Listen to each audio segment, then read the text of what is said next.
नमस्कार, आपण पाहत आहात अक्राणी एक्सप्रेस न्यूज। सातपुड्याच्या कुशीतून अचूक बातमी थेट तुमच्यापर्यंत। नंदुरबार जिल्ह्यातील तळोदा येथून एक महत्त्वाची बातमी। आदिवासी विद्यार्थ्यांना शासकीय वसतिगृहात राहण्यासाठी लागू करण्यात आलेली वयोमर्यादा तात्काळ रद्द करण्यात यावी, अशी मागणी करण्यात आली आहे।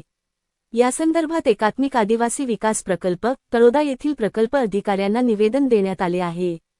महाराष्ट्र शासनाच्या आदिवासी विकास विभागामार्फत ग्रामीण आणि आर्थिकदृष्ट्या दुर्बल आदिवासी विद्यार्थ्यांना शिक्षणासाठी शासकीय वसतिगृहाची सुविधा उपलब्ध करून दिली जाते। मात्र, वसतिगृहात राहण्यासाठी लागू करण्यात आलेल्या वयोमर्यादेमुळे अनेक पात्र विद्यार्थी या सुविधेपासून वंचित राहत असल्याचा दावा निवेदनातून करण्यात आला आहे।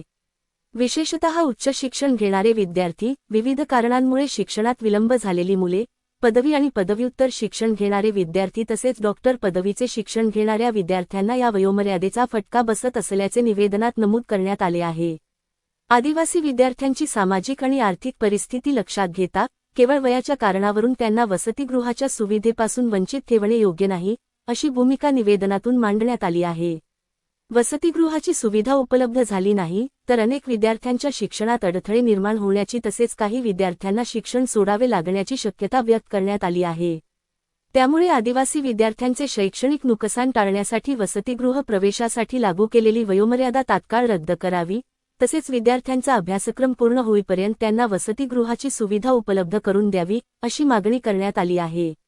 या निवेदनावर अनिल कमासिंग तडवी, गांगोडे देविदास मधुकर, तडवी दीपक निमजी, डॉक्टर अनमोल रवींद्र पाडवी आणि मुकेश पाडवी यांच्यासह इतरांच्या स्वाक्षऱ्या आहेत।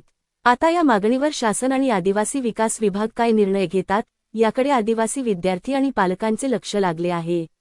अक्राणी एक्सप्रेस न्यूजसाठी सातपुड्याच्या कुशीतून अचूक बातमी थेट तुमच्यापर्यंत। धन्यवाद।